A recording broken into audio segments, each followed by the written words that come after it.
Here's another quick comment. Now, I'm an avid watcher of Fox News. And people have said to me that I'm a sheep and that I wouldn't say anything against Trump or Fox News or anything else. The thing they don't realize is by being a Republican or conservative or a watcher of Fox News means that I make up my own thoughts and my own mind about things. That I'm not under this obeying stuff that the left is.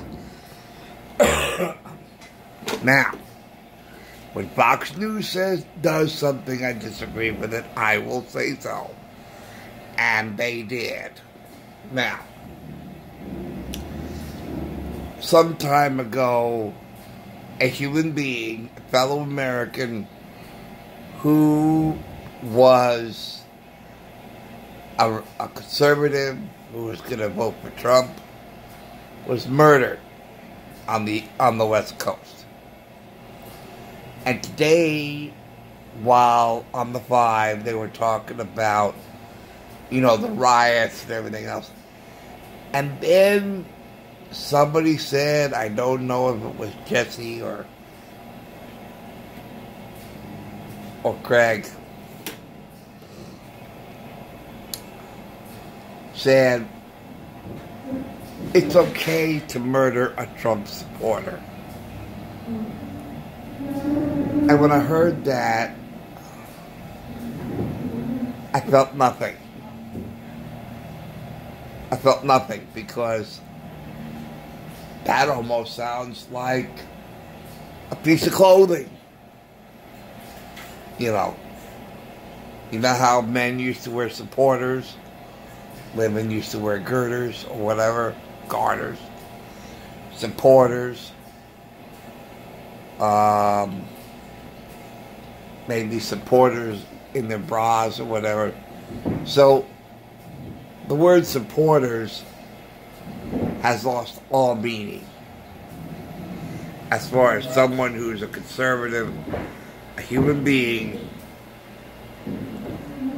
with family who loves them, friends who love them, someone who has dreams, someone who can love, establish friendships, do wondrous things, contribute to society, improve quality of life.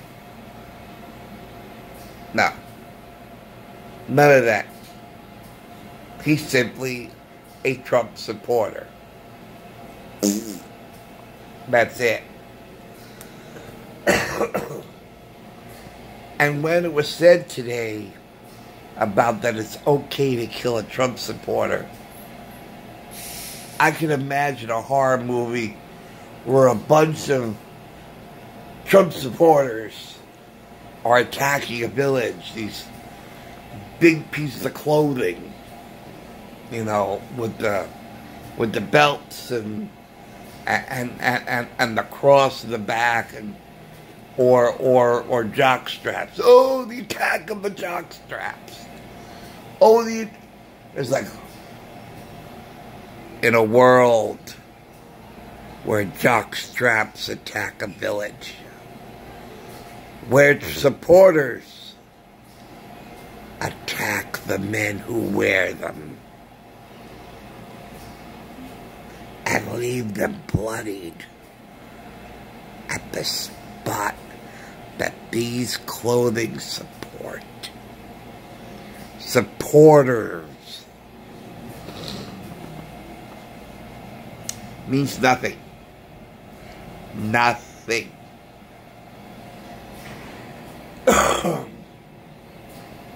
Empty words to me. A Trump supporter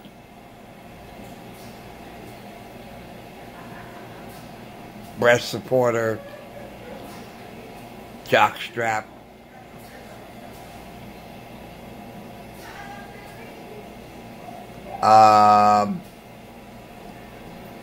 supporters that feed into pants that don't have belts or belt loops.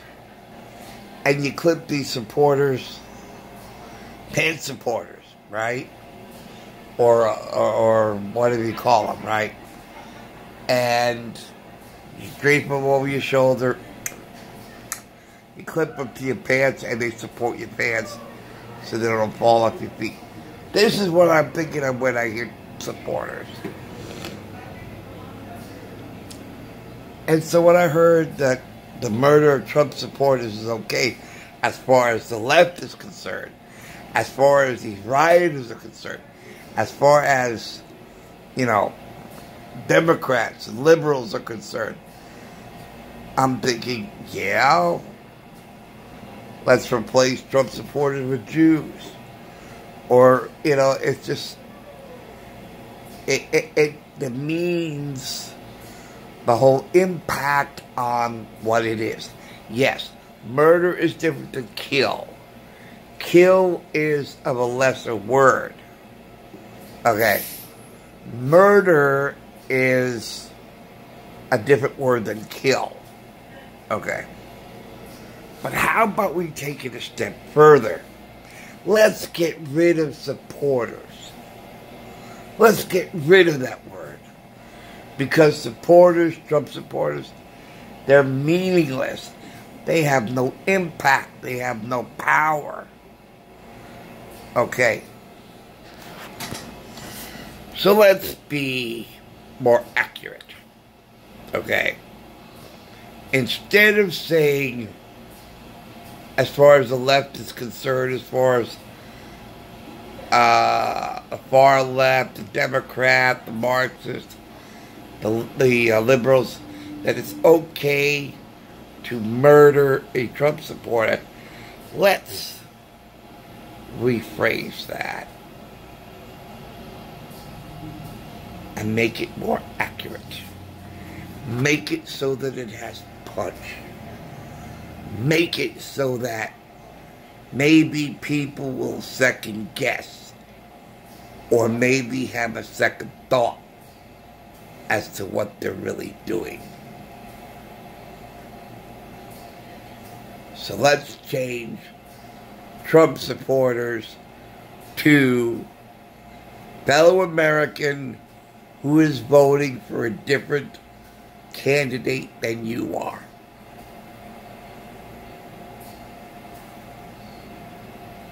That's it. That is it. Because that is the most accurate description of what is going on, the motivation behind it, and everything else. Yes, it's a little lengthy. Yes, it's a little cumbersome. Trump supporter, quick. Boom, it's out. And not as clumsy, it's not as bulky, word-wise. Trump supporter, boom, 2 words. Human being, or rather, fellow American who's going to vote for a different candidate than you are. So what are we talking about? 13 words? 13 words versus 2 words. I get it. I understand you don't want to use it. Use the 13-word phrase because it's too much to remember. Too much to think about. Rather than Trump supporter. Boom, 2 words. Rather than a 13-word phrase. But this 13-word phrase says it all. And is the most accurate. So when you think about someone on the left who thinks it's okay to murder a fellow American who is voting for a different candidate than you are, think about it. And I would be very surprised See, if someone says, yeah, I'm going to murder a Trump supporter. See. But they'll think nothing of it. Right? There's nothing of it. Yeah. Let's get rid of that piece of clothing. But if he says, I'm going to murder a fellow human being who's voting for a different candidate than I am,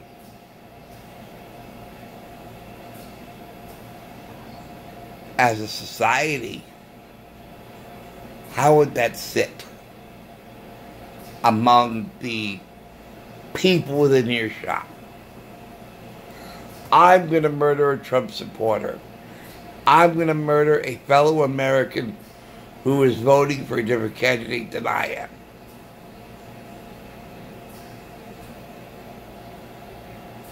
Hear the difference? And that, my friends, is the purpose of this quick comment. That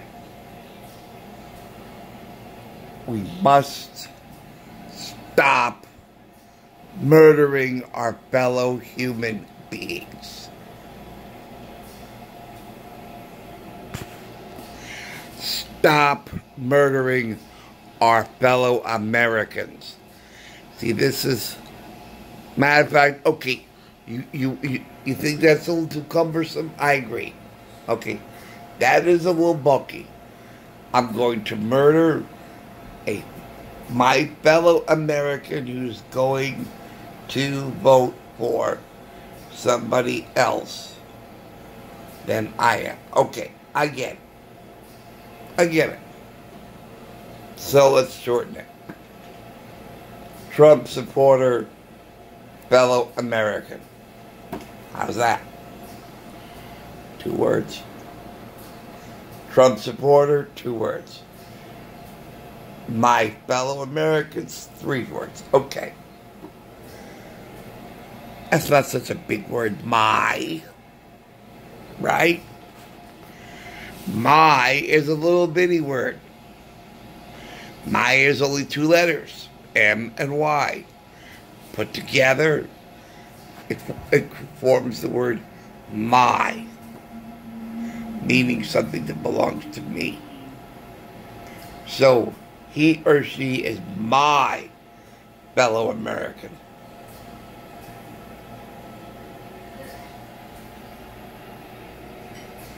And I am going to murder my fellow American. See the difference? See the difference? There's a difference. I'm going to murder a Trump supporter. Okay, murder a couple of shirts while you're at it. And mutilate some shoes. And get rid of those pants. They got a hole in them. So yeah. Give a Viking funeral to the pants. As long as you're murdering that Trump supporter. And over the shoulder boulder holder, absolutely. Murder that too.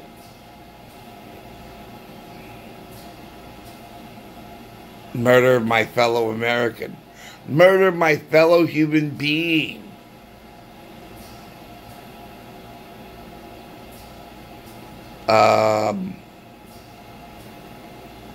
Maybe you should reconsider doing that. There's a difference.